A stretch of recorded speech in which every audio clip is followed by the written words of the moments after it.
उसका एड्रेस शायद accounts department के पास मौजूद हो, मरियम के पास तो होगा ही। अली, उससे कहना कि वो जब चाहे वापस आ सकती है, बल्कि उससे कहना कि वो वापस जरूर आए, ठीक है?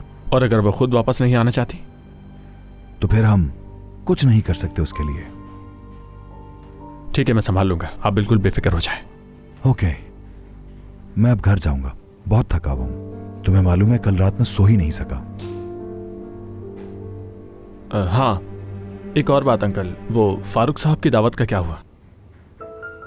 अरे ये कैसे हो गया? फारूक की दावत में कैसे भूल गया?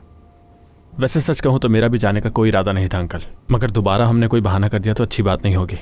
वो यकीनन नाराज हो जाएगा अगर वही सब कुछ हुआ जो पहले हुआ था। सादिया तो उसे बिल्कुल पसंद नहीं करती।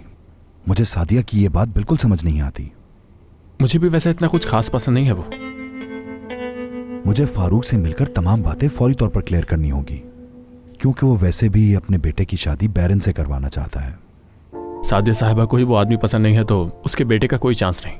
हाँ, ये बात तो सादिया बिल्कुल नहीं मानेगी कभी। यानी गुस्सा नहीं दबा जाता अपना उनसे।